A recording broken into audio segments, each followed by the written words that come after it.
Merci d'écouter la radio nationale du Mali. Il est 13h à Bamako.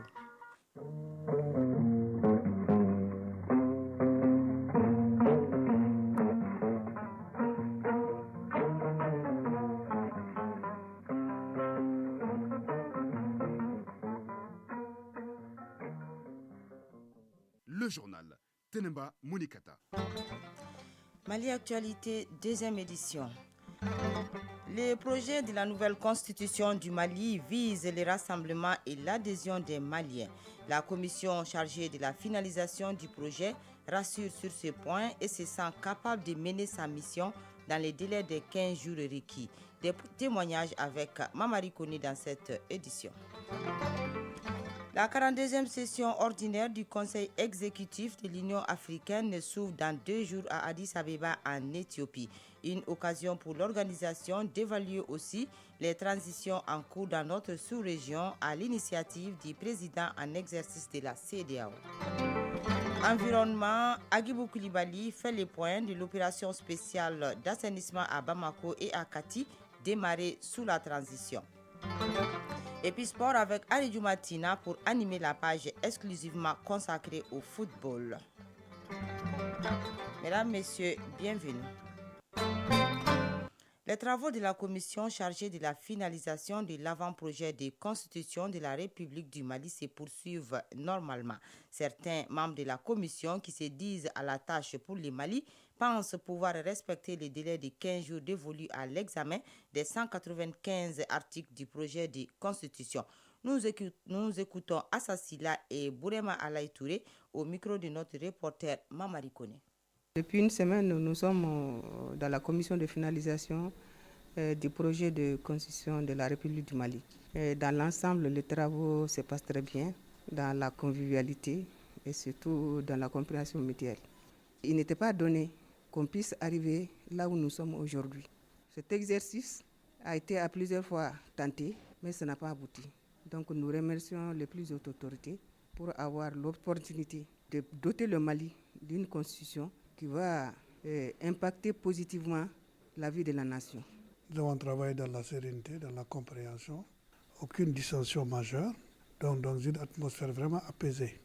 Et je sais que nous sommes très avancés, nous sommes au-dessus des articles 100, donc nous marchons bien et nous avançons très bien dans notre travail. Franchement, pour le moment, tout va pour le mieux, parce que nous arrivons à nous comprendre. Imaginez-vous, avec toutes ces sensibilités, toutes ces compétences, toutes ces expériences que nous avons ici, et avec les différents acteurs politiques, sociaux, administration, et même nos ministres sont parmi nous, chacun prend librement la parole, donne son opinion, et discuter. Nous convenons sur l'article, nous convenons des modifications à apporter, parce que pour nous, il faut travailler pour que cette constitution soit une constitution vraiment acceptée. Respectivement Assassila et Bourama Alaï Touré, membres de la commission chargée de la finalisation du projet de nouvelle constitution.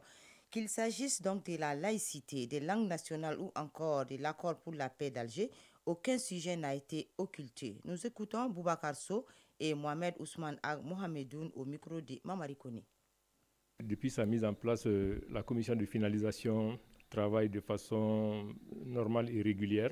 À ce rythme-là, il y a lieu d'espérer que malgré l'ampleur du travail, que celui-ci puisse être épuisé dans le délai imparti de 15 jours.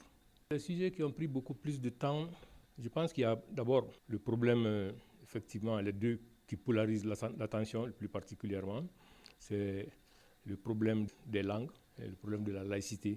Et en particulier pour ces deux questions-là qui ont pris beaucoup de temps. Les travaux de la commission ont permis de se rendre compte que malgré toutes les divergences qui ont été étalées dans la presse et sur les zones des radios libres, on a pu trouver un fond commun sur la base du travail déjà abattu, ce qui nous permet d'avoir une compréhension commune avec quelques reformulations pour rassurer tout le monde sur ce qu'il y a lieu de faire. Parce que ce qu'on est en train de faire, c'est de sortir un document qui puisse rassembler les Maliens et définir ensemble ce que nous souhaitons tous que notre pays devienne dans les prochaines années pour sortir définitivement de cette crise très profonde que nous vivons depuis plus d'une dizaine d'années. Ça a été vraiment un débat sans tabou, très ouvert, avec une distribution équitable, sans discrimination de la parole, et aussi À ce stade, nous pouvons dire sans nous tromper que le document en chantier est en train vraiment de prendre en compte les recommandations pertinentes des assises nationales de la refondation et aussi les recommandations pertinentes de l'accord d'Alger en ce qui concerne la meilleure façon de gérer notre pays à travers une gouvernance vertueuse. Boubacar So et Mohamed Ousmane Aga Mohamedoun. L'ONG Plan International à l'œuvre pour mettre fin à la pratique de l'excision au Mali. À la faveur de la célébration du 6 février, journée internationale de tolérance zéro à l'égard des mutilations génitales féminines, elle a initié une journée de plaidoyer à l'endroit des membres du Conseil national de la transition. L'objectif visé est d'intensifier les actions visant à éliminer la pratique de l'excision dans notre pays. Inaba. Le Mali reste l'un des pays où la prévalence des mutilations génitales féminines est la plus élevée au monde. 89% de femmes âgées de 15 à 49 ans et 73% des filles âgées de 0 à 14 ans ont subi une mutilation génitale féminine. Malgré ce tableau sombre et avec les conséquences désastreuses sur la vie et la santé de la jeune fille, cette pratique est encore profondément ancrée dans notre pays. C'est pourquoi Plan International Mali a organisé cette journée de plaidoyer afin d'intensifier l'action mondiale visant à éliminer la pratique. Pauline Sayang, directeur pays du Plan International Mali. Tous les jours, des centaines de filles dans le monde subissent des mutilations génitales avec des conséquences inimaginables que nous connaissons aujourd'hui, notamment les fistules, les complications obstétricales, le coût élevé de la prise en charge et les conséquences sur la stérilité. Yves Sansarant, représentant pays de l'UNFPA. Selon les estimations de l'Organisation mondiale de la santé, au Mali, chaque année, 10 milliards de francs CFA en coût de prise en charge médicale. 10 milliards qu'on pourrait bien utiliser pour appuyer des programmes de renforcement du développement économique, etc. Le but de la rencontre est d'informer et sensibiliser les membres du CNT sur les dangers que représentent les mutilations génitales féminines MGF, afin qu'ils se mobilisent en faveur de l'élaboration d'un projet de loi. Diara Rakitala, 5e vice-présidente du Conseil national de transition. Malgré toutes les actions permanentes et constantes de sensibilisation et de plaidoyer engagées au quotidien et appuyées fortement par celles déployées lors des journées internationales de lutte contre les mutilations génitales féminines, l'état de la question n'a presque pas connu d'évolution, malheureusement, dans notre pays, contrairement à ceux de la sous-région. L'histoire nous enseigne que l'origine des MGF se trouve en Égypte antique, 5000 à 6000 ans avant Jésus-Christ. Les enfants du Mali ont profité de cette journée pour remettre des notes de plaidoyer aux membres du CNT. Désormais, les Maliens peuvent envoyer et recevoir de l'argent en moindre coût à travers le projet Tap Send qui vient d'être lancé à Bamako. Ce lancement est la consécration de plusieurs mois de travail d'Orange Finance Mobile Mali en partenariat avec la Banque industrielle et commerciale du Mali. Ce réseau est accessible sur toute l'étendue du territoire du Mali. Maïmouna Doumbia. Tap Send est un service de transfert d'argent pratique à 100% et qui permet aux Maliens de l'extérieur de pouvoir envoyer des fonds à leur famille facilement et à moindre coût avec des frais de retrait gratuits. Aïcha Antoua, responsable Tap Send au Mali. Tap Send aujourd'hui est présent dans énormément de pays en Europe, la France, la Belgique, l'Allemagne, l'Espagne, l'Italie, les Pays-Bas, mais pas que. Nous sommes également en Amérique du Nord, notamment aux États-Unis et au Canada, et les frais sont 2 € depuis l'Europe et sans frais depuis l'Amérique du Nord. Et aujourd'hui, les Maliens peuvent envoyer et retirer à 0 francs CFA de retrait. Aïcha Touré, directrice générale Orange Money. Nous allons organiser une caravane d'information et de sensibilisation dans les 6 communes de Bamako. Nous continuerons à développer des offres et services innovants afin non seulement de répondre aux attentes de nos clients, mais également d'être à leur écoute au quotidien. Daniel Touré, directeur de la BICIM. Ce que je peux dire, c'est que notre alliance actuelle permet non seulement de fédérer nos expertises propres dans chacun de nos domaines respectifs, mais aussi améliorer nos processus pour mieux répondre aux besoins de notre clientèle. La cérémonie de lancement a été marquée par une projection de films et de questions-réponses entre journalistes et acteurs du nouveau projet pour mieux le faire connaître. Actualité sur le continent, la 42e session ordinaire du Conseil exécutif de l'Union africaine s'ouvre aujourd'hui pour 2 jours à Addis Abeba. Les ministres des Affaires étrangères des pays membres et les membres de la Commission de l'Union africaine vont délibérer notamment sur l'ordre du jour ainsi que les projets de décision qui seront examinés par les chefs d'État et de gouvernement lors du 36e session ordinaire de l'Union africaine qui est prévue pour ce week-end à Addis Abeba. En marge de cette rencontre, le président en exercice de la CEDEAO, Umaru Sissoko Embalo, également président de la Guinée-Bissau, convoque un sommet de l'institution sous-régionale pour évaluer les transitions en cours dans notre sous-région. Au Burkina Faso, l'opposition dénonce la suspension des activités des partis politiques. C'est suite à l'interdiction de la réunion du bureau politique de l'Union pour le progrès et les changements prévue samedi prochain à Ouagadougou. Face à ce qu'elle interprète comme une interdiction de se réunir, l'opposition a saisi la justice burkinabé. Depuis le 30 septembre 2022, date du renversement du pouvoir qui a porté le capitaine Ibrahim Traoré à la tête du pays, les appels à manifester pouvant entraîner des troubles à l'ordre public avait été interdite. En Tunisie, la vague d'arrestation des personnages publics fait craindre une crise politique. L'arrestation du chef du parti tunisien Ennahda, du directeur de Mosaïque FM, la radio la plus écoutée du pays, ainsi que de plusieurs autres personnalités publiques semble marquer une intensification du coup de filet lancé vendredi dernier par le président Kais Saied. Selon lui, l'État ne restera pas inactif face à ceux qui ont alimenté et cherchent à alimenter la situation sociale en augmentant les prix et en stockant les marchandises, a précisé le président tunisien.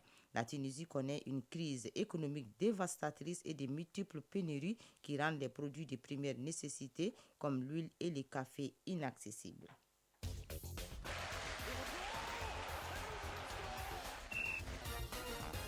Bonjour Aridou Matina. Bonjour Tenemba Monikata. Coupe du Mali de football, les différentes ligues s'activent en vue de donner le nom de leurs représentants pour la phase fédérale. Oui, déjà, nous avons 2 qualifiés pour cette phase fédérale. Il s'agit de l'AS Hiral de Bamako qui s'est imposé 3-1 devant Soleil d'Afrique, une équipe de 10e division, et également le Djoliba Athletic Club qui s'est qualifié en sa qualité de détenteur du trophée, puisque l'année dernière, c'est le Djoliba Athletic Club qui a remporté Dame Coupe du Mali. Les 7 autres qualifiés seront connus à commencer ce mercredi jusqu'à samedi. Il y aura cet après-midi 2 rencontres au stade Omnisport à Modibo Keita. Derby Academy, un club de 2e division, joue contre Afrique Football Elite, club de 1re division. ACMAC, club de 2-2, affronte Black Star de Badalabougou 2-1. Demain jeudi, Yélé Olympique sera face à Binga FC. C'est une opposition entre club de l'élite et l'Union sportive Sogonafin Koulouba, club de 2e division qui affronte le club olympique de Bamako. Vendredi, LCBA croise l'USFAS. Encore une opposition entre clubs de 1re division et l'AS Police s'explique avec l'association sportive de Kouroufina ASCO de formation de l'élite. Fin de cette phase Ligue samedi avec les oppositions Racine Club Stade Malien de Bamako et FC Diara 11 Curattière de Nyarela. Compétitions africaines des clubs, notre représentant l'AS Real joue dimanche à domicile contre Monastir de la Tunisie. Oui, aussitôt la première journée terminée, la deuxième journée des matchs de poule des compétitions africaines des clubs est prévue ce week-end en Coupe de la Confédération. Notre représentant l'AS Real de Bamako recevra à domicile ce dimanche à partir de 16h le club tunisien de l'US Monastir. Cette rencontre de la deuxième journée constitue pour le Real le début de l'opération 9 points à la maison. Lors de la première journée, les Realis ont été battus à Lumbashi 3-1 par le tout-puissant Mazembe de la RD Congo et l'autre match de ce groupe, au même moment, avait été remporté 2-0 par Monastir à domicile face à Young Africans de la Tanzanie. Le RAL de Bamako a regagné hier soir le pays en provenance de la RD Congo. L'équipe reprend cet après-midi les entraînements en vue de mieux préparer la rencontre de ce dimanche au stade du 26 mars face à l'US Monastir de la Tunisie. Coup d'envoi de ce match à partir de 16h. Championnat anglais, il y aura ce soir l'opposition entre les premiers et les deuxièmes, un match décisif pour la course au titre. C'est le choc tant attendu de la Première Ligue anglaise. Ce match Arsenal-Manchester City comptant pour la deuxième journée en retard. Arsenal, la leader du championnat, a envie de creuser l'écart et une victoire à domicile ce soir lui permet d'avoir 6 points d'avance sur Manchester City, deuxième. Mais en cas de victoire des Citizens, ils s'empareront de la tête du championnat. C'est-à-dire que la rencontre de ce soir, Arsenal-Manchester City, est le premier tournant décisif pour la course au titre. Coup d'envoi du match à 19h30 à l'Emirates Stadium, le terrain des Gunners d'Arsenal.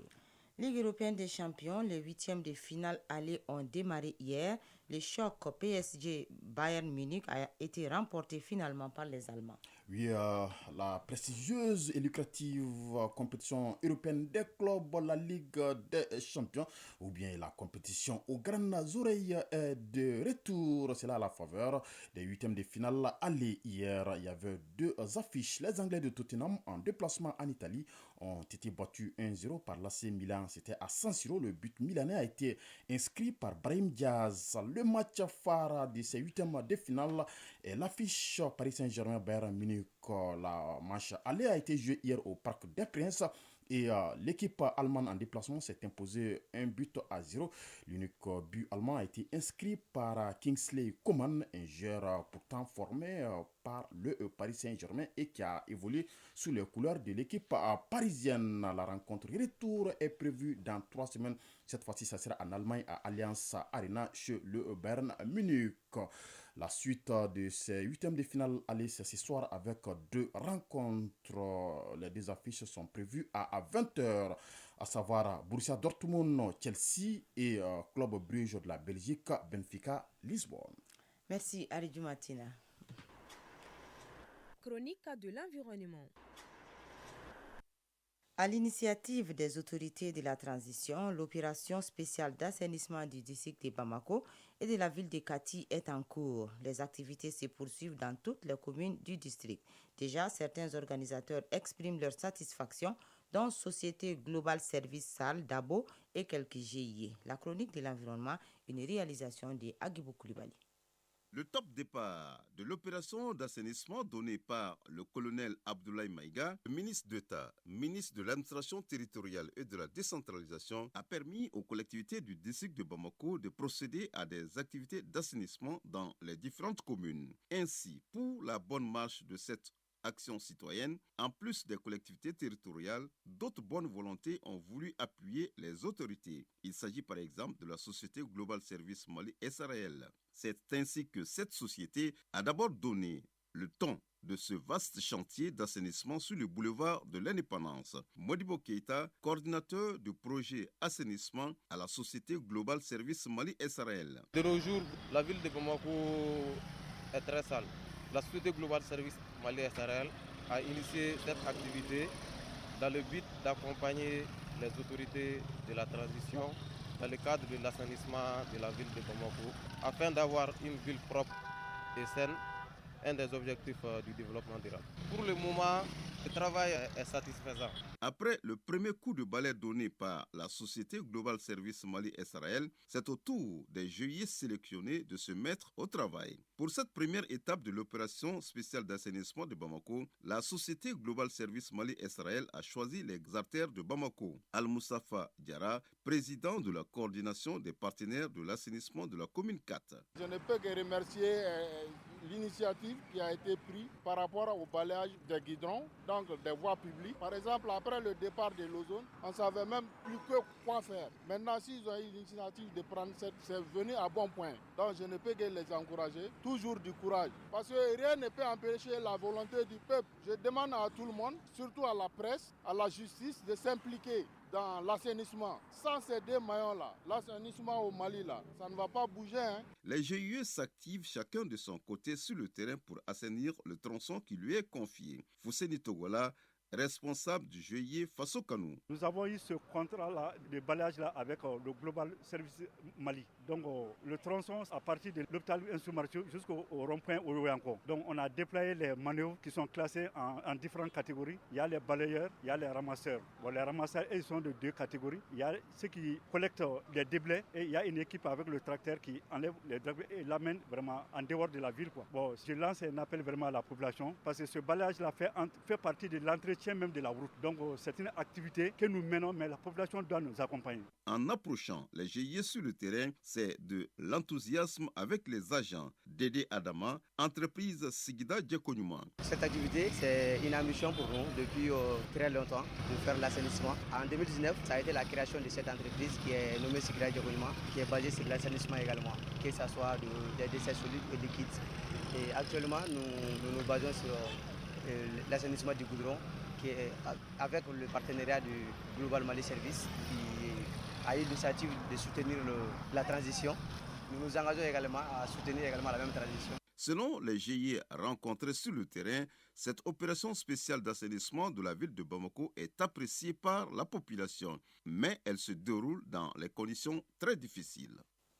Merci Agibou Koulibaly. Et c'est ce qui met fin à cette édition présentée par Tenemba Mounikata, mise en onde Alimata Ouattara, mise en ligne assurée par Sekou Traoré, réalisation Dossé Baba Diarra, coordination Ousmane Dao. Merci à vous de nous avoir écoutés.